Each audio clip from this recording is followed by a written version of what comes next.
How would you like to turn trauma into art and healing through storytelling? Yishay Ron will tell us how to do this. And he's an award-winning Israeli author, a former elite combat soldier, and a survivor of severe PTSD. And writing has been an essential part of his healing journey, enabling him to channel deeply personal experiences into his work. So, Yishi, tell us about turning trauma into art and healing. How does someone do that? Heal Podcast with Lily Patrascu shares longevity and anti-aging techniques to stay young forever, increase energy, overcome addiction, and live your longest, best life ever, shared by world's most innovative, alternative, and traditional health thought leaders, healers, and doctors. Discover quantum healing strategies to heal your mind, body, and soul. First of all, I want to say that I'm honored to be in your show, and it's a pleasure for you to have me as your guest. I heard a lot about your show, and it's an honor. I tell you, I think that maybe we should talk a little bit before I tell you how you do. Maybe the process about my PTSD and a little bit about myself so our audience can understand the process and the trauma.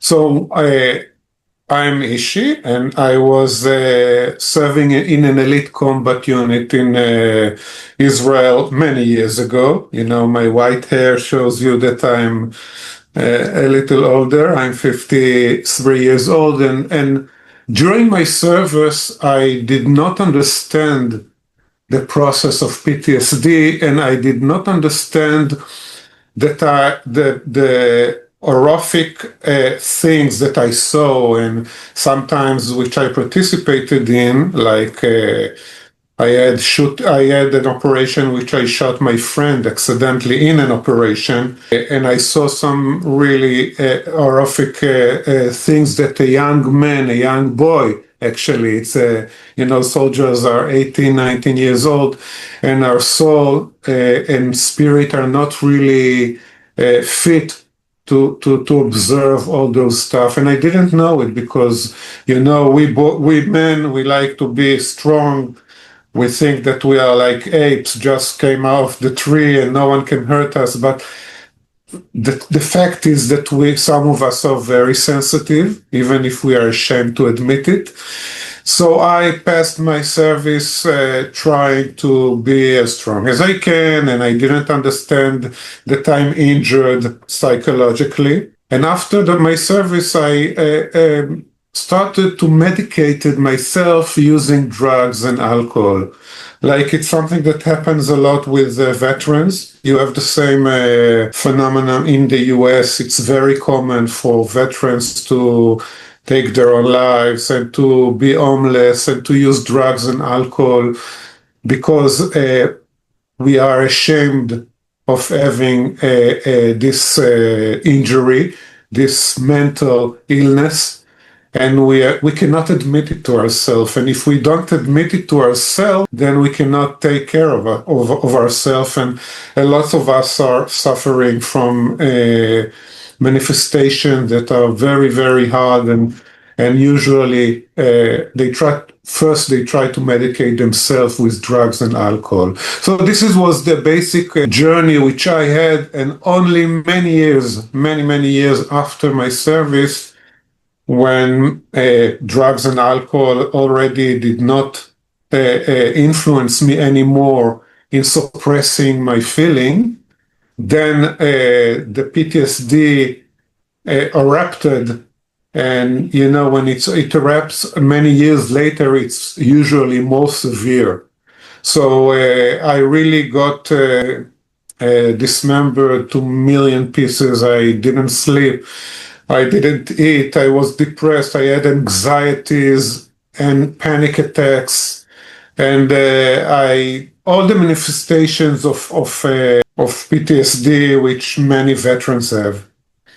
And only then I understood that what I'm suffering is PTSD from my service.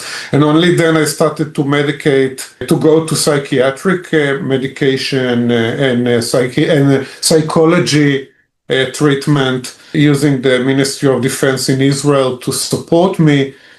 But then I discovered that usually it means it demands much more than psychiatric medication.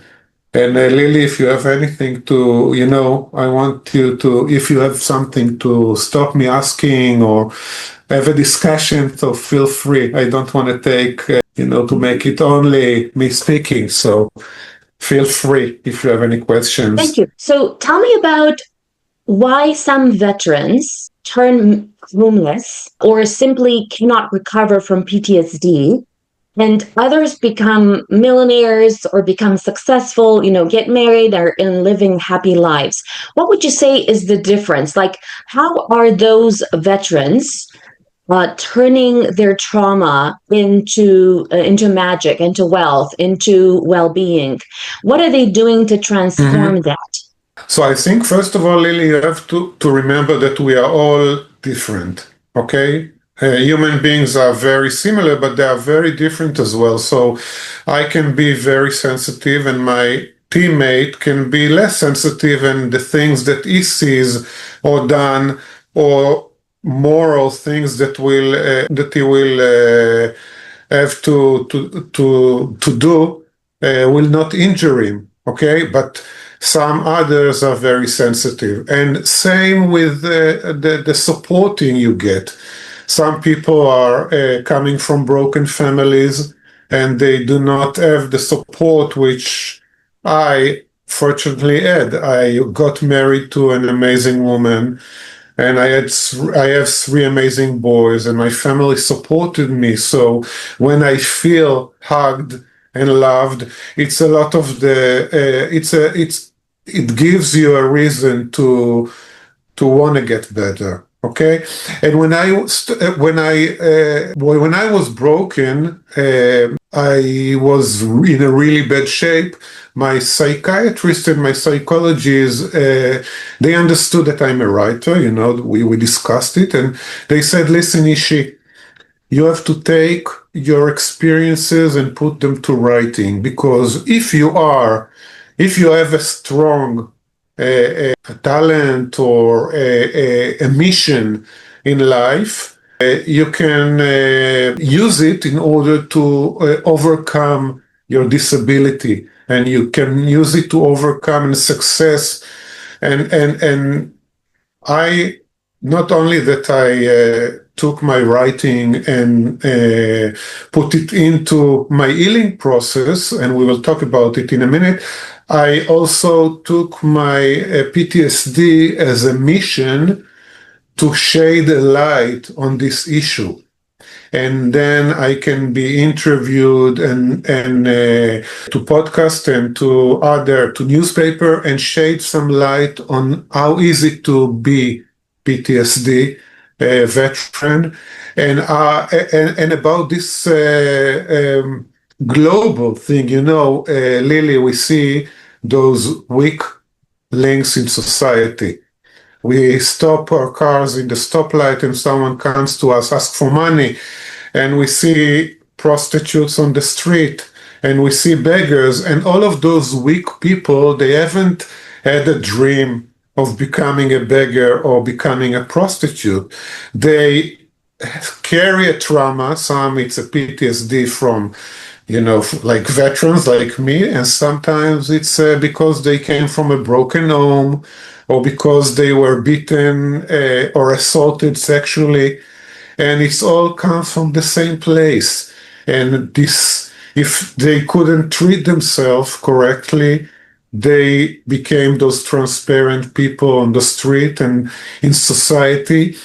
And having the privilege to speak with you now and to speak with other newspaper and reporters and talking about PTSD and how important it is for our society to take care of those people that are transparent in society, that's a big privilege for me, and it helps me also to have something to wake up for in the next morning. And now let's talk about the writing. Yes.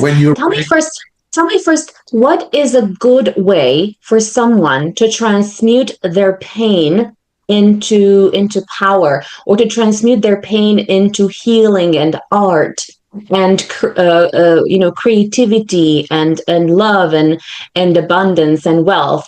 What would you say is the very first step? Is it the first step that you need to find like a support group, like you said, and after that to find a way to release that pain into some sort of creativity, or is it something else? The most important thing in my eyes is, first of all, to get stability. You cannot get any progress in your life when you are in the deepest hole or the deepest whale that you see the light from above, like, something so small, and there is no hope.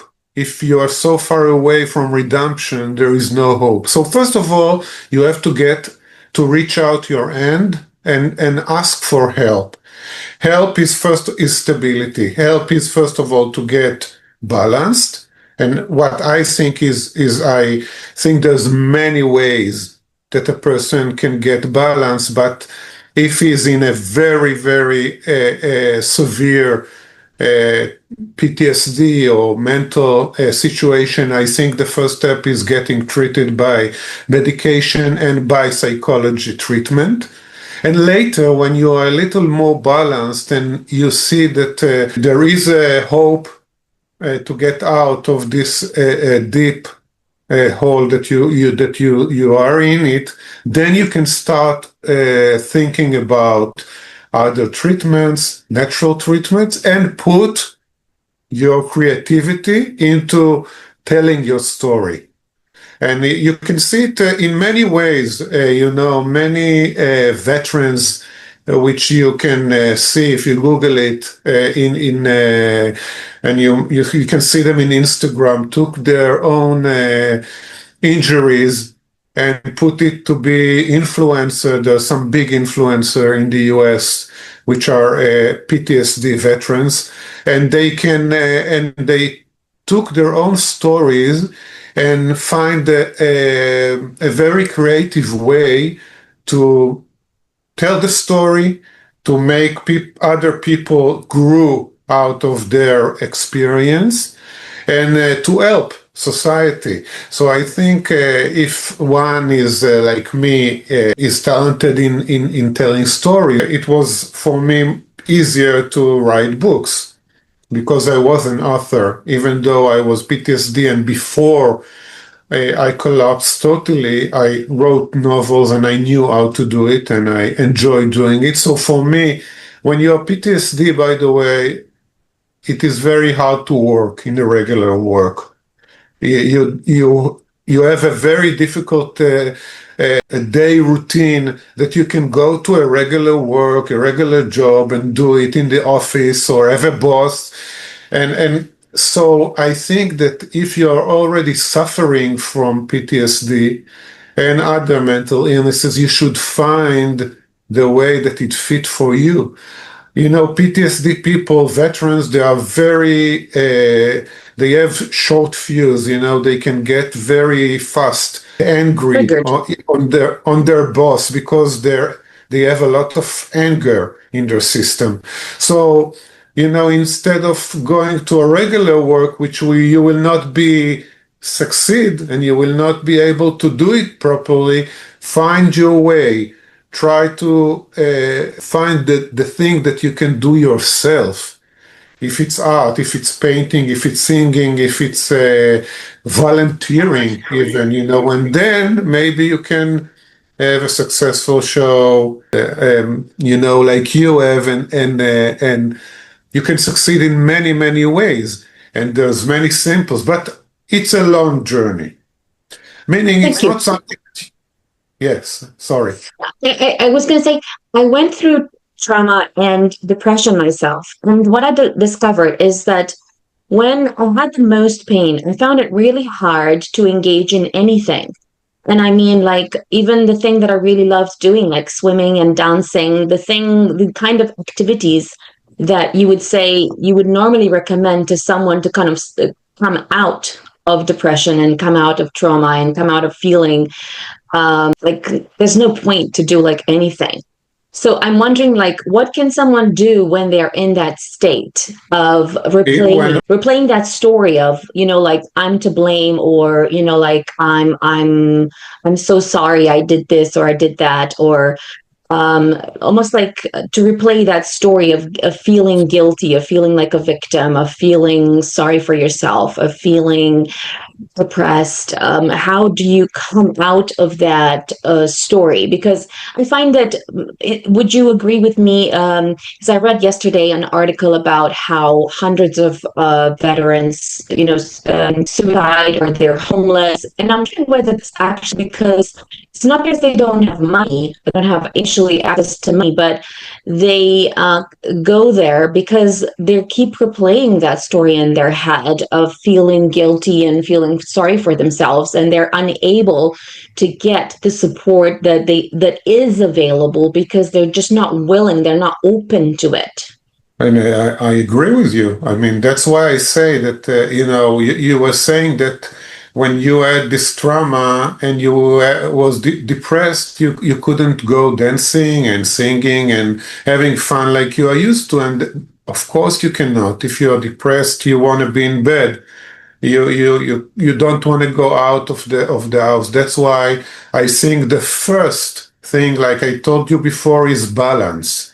You have to get the first balance that will get you out of this severe situation. And I think that support groups are very recommended and all over the world, veterans in the US, in Israel, all over, they have support groups that usually suggest they meet together. Sometimes they go diving together. Sometimes they go to the forest with a bonfire. Sometimes they just sit and talk. And support groups are very helpful because they give you the idea and the notion that you're not alone. They tell you a different story. You are not the only one suffering from what you're suffering, but many people does. And then when you're not feeling alone, you took another step of stability.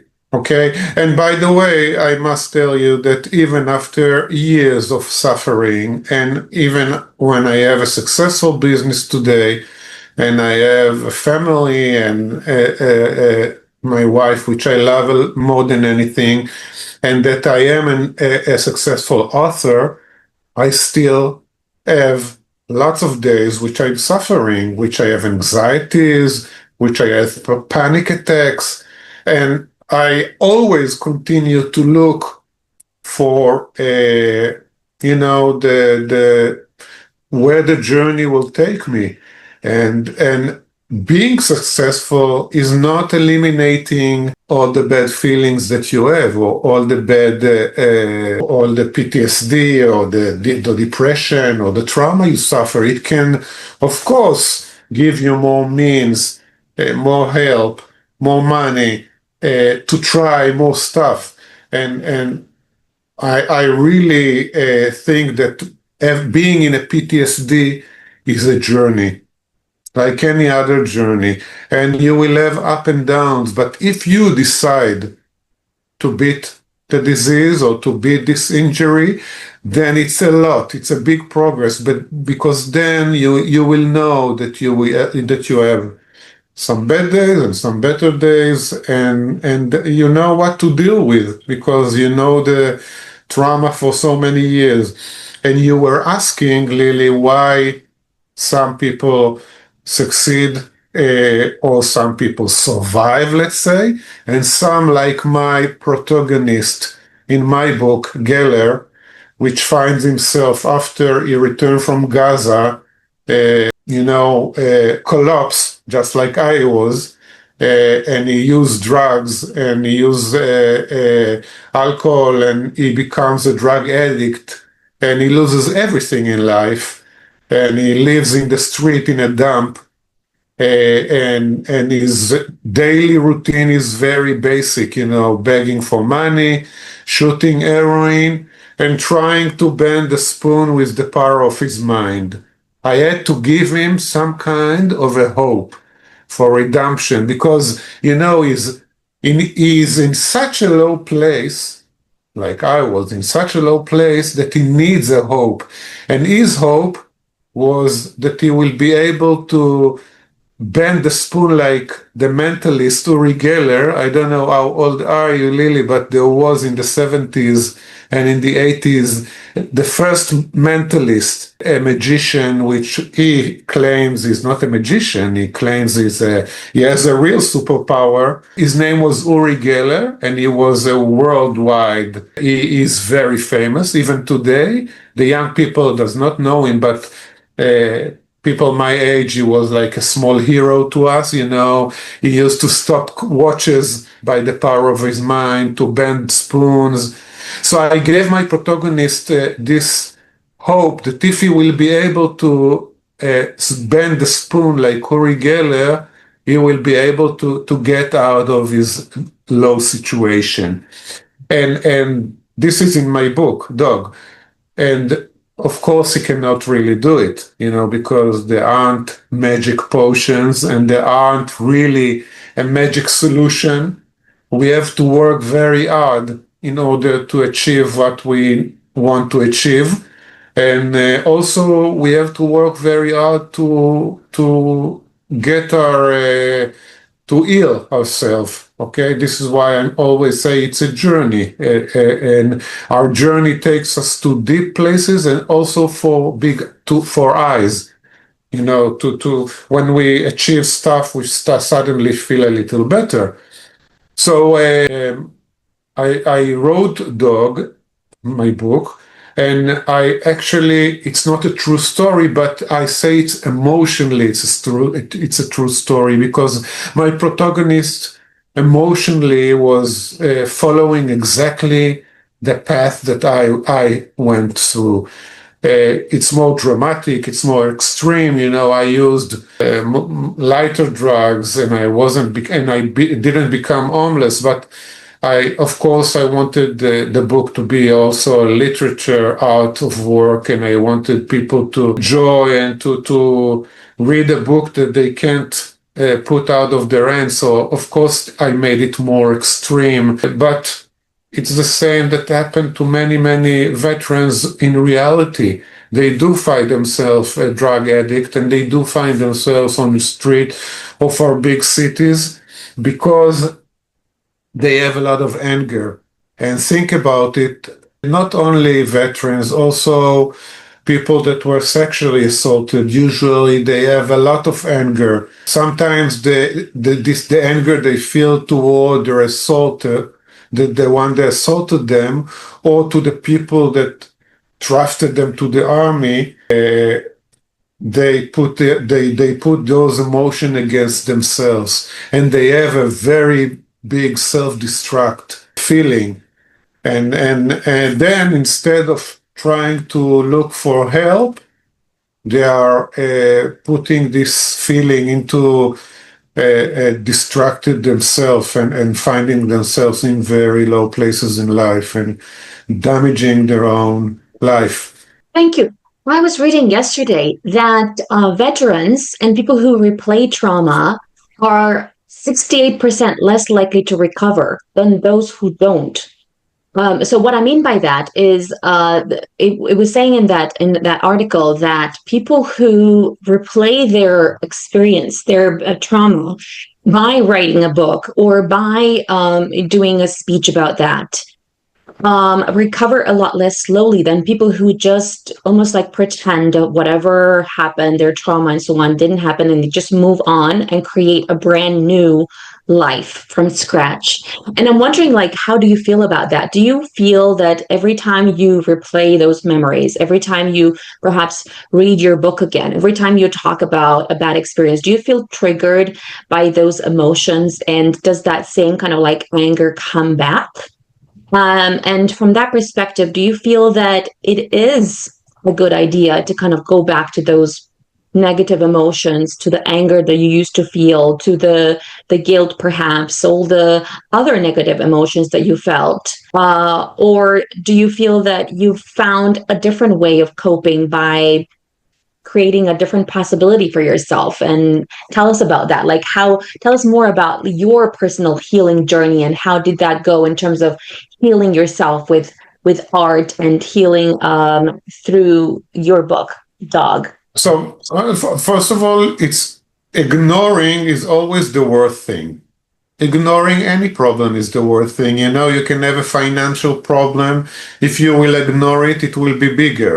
If you have a company and you have a big hole in the financial thing in the company and you will ignore it, the company will collapse at the end. It's the same with our emotions and with our experiences. If we deny, it will erupt sometimes in our life, and the later we deal with it, the harder it will get.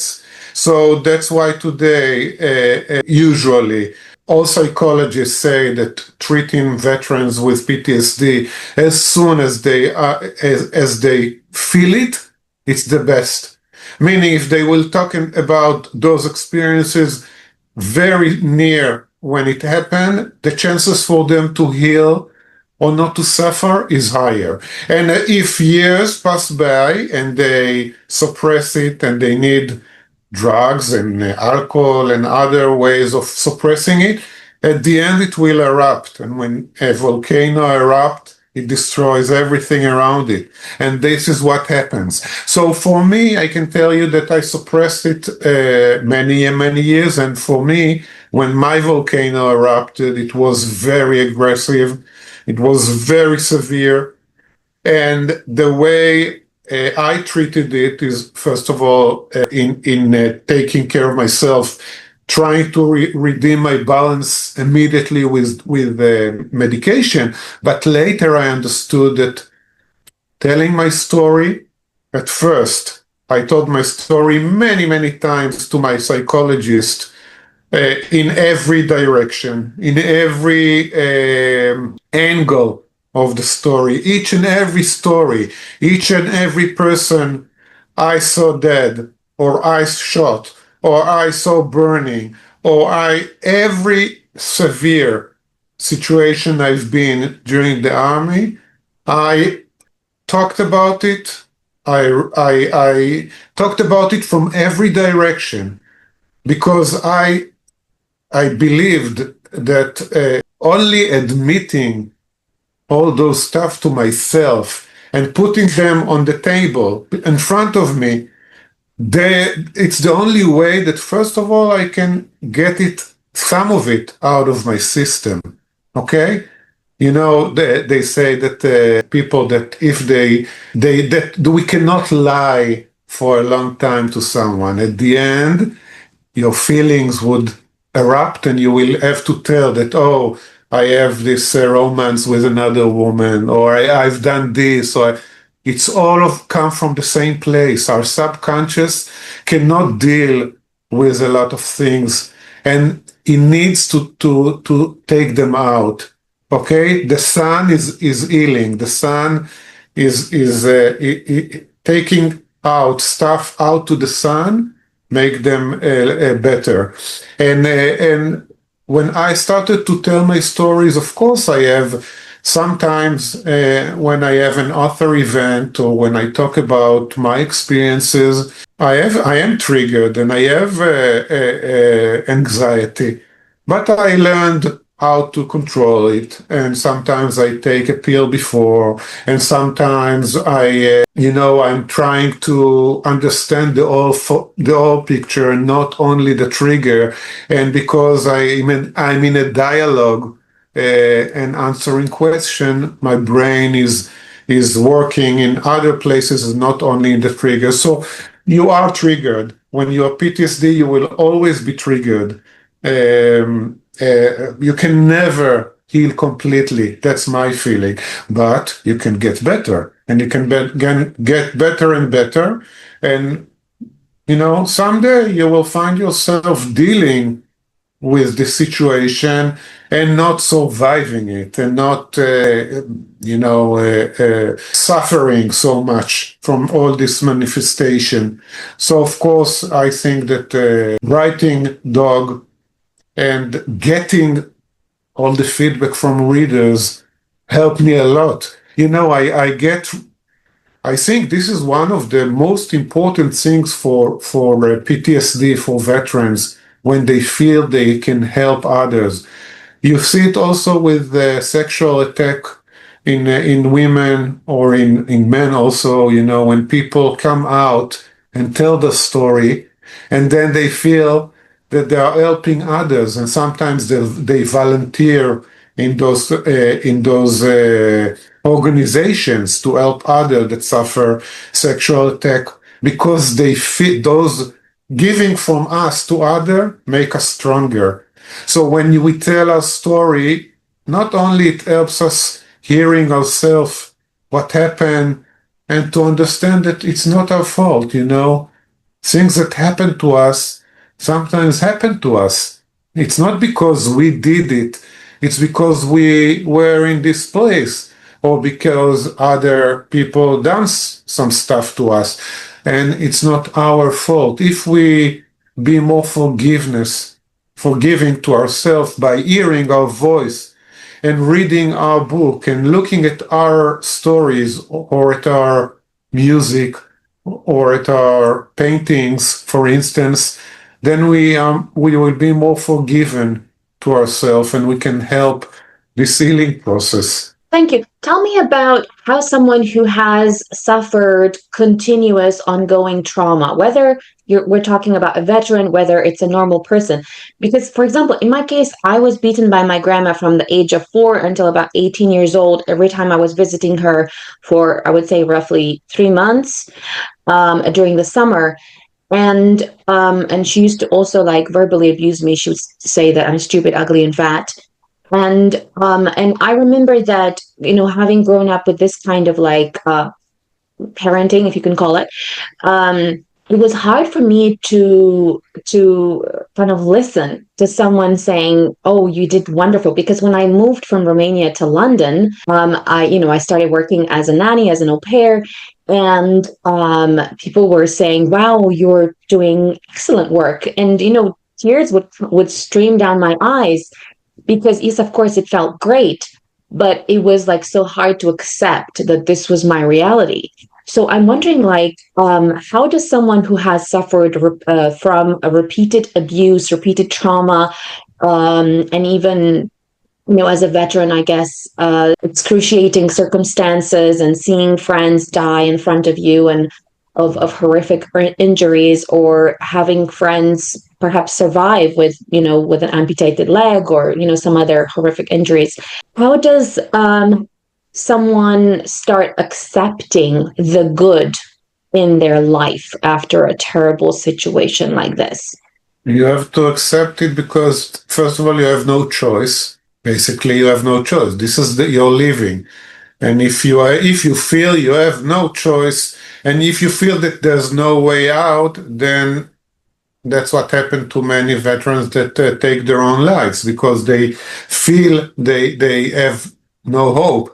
So if you're not in this position, and you first of all acknowledge your injury and you know where you are, it helps you to start feeling that there is a way of redemption for you.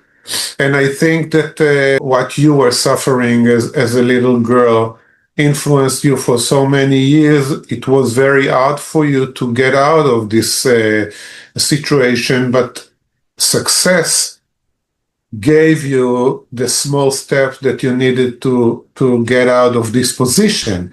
Meaning, as soon as you started to get to be flattered, "Oh, you're beautiful. Oh, you're not fat. Oh, you are very smart. You have a successful show. You're doing well." All those things started to build your self-secure and to get you out of this place. I'm not saying that your trauma is over. You will always have this little girl inside you. I will always have this fighter in this bad situation, shooting his friend in an operation and sawing what he saw and doing what he did. It will always be inside me. But as we have as we progress and we have small victories and small steps that we succeed in winning our life back, it helps us to see to get out of this little girl, this injured warrior.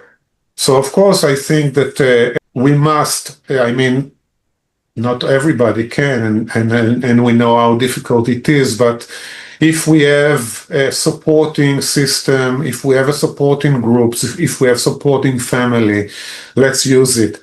If we have talent, and I know many authors, in Israel, for instance, because it's a small country which suffered a lot of wars, today I can look back at my culture heroes, authors, musicians, singers, and I read a lot about their history. And sometimes, all those bohemians figures, which used to be, I knew them as being using drugs and being drunk, and in all the newspaper, doing all those bad stuff that sometimes bohemians, artists are doing. If I go back to their history, I see that they were injured in this war, or there were PTSD in the other war. So sometimes we are mistaken by bohemian behavior in art, and we are mistaken by people that are damaging them or going on the edge by consuming a lot of drugs and alcohol and self-destruction, because they are fighting their demons, they are fighting their trauma. And so you can see that art and PTSD and art and mental illnesses are goes very well together. Why? Because I think, and this is only my perception, I think that artists are sensitive human beings from the beginning. If they are very creative, and they need to, their sensitivity is for bad and for good. For bad, it's because they are more sensitive to get hurt by PTSD or by trauma or by depression and by many other stuff that other people are more immune to. But the good stuff is that they can be very happy also, and they can be sensitive to what happens around them and what's surrounding them when they grow up, so they can understand and understand the human nature and put it on art, in writing or in singing or in painting or in podcasting or in many things that demands to be creative and think out of the box. Thank you. Tell me how someone can go from feeling like an underdog to a top dog. How does someone awaken the titan within?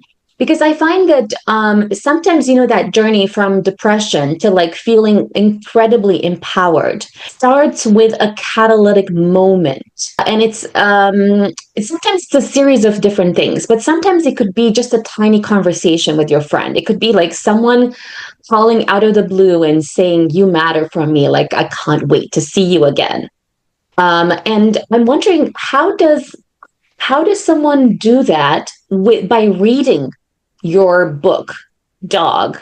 I think when people, when people will read my book, first of all, I think they will understand that the nature of PTSD, and they will understand,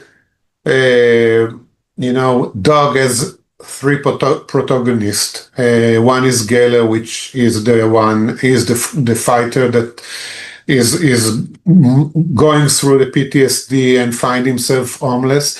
The other one is an amazing figure named Doris, which is amazing girl that she suffers from PTSD because her husband left her like in one day disappeared, and our child, she lost our child to a car accident, and she is very traumatic, and she suffered from PTSD, and this enable her to see Geller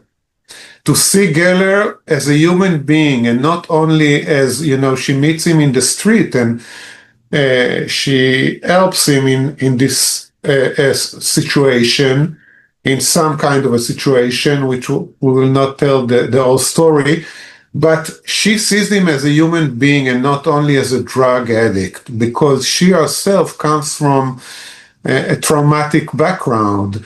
And before she knows he's young and handsome and as a decorated officer in the army, she accepts him even to our house and to shoot drugs in our apartment because she see the human being. And the third protagonist is Dog, and he's a very important figure in the book because that's why the book is called Dog. Dog is symbolizing the deepest memories that Geller has, because he cannot deal with all the human atrocities that he saw and did in Gaza. He puts it on one stray dog that he remembers that his teammate shot in the head. And this dog wasn't a Jewish dog, he wasn't a Muslim dog, he wasn't a Gazian dog or Israeli dog, he was just a dog asking for affection or food. And his teammate, because it's a war, he just shot him. And Geller takes this memory and he clings to it as if, because he couldn't handle his other emotions.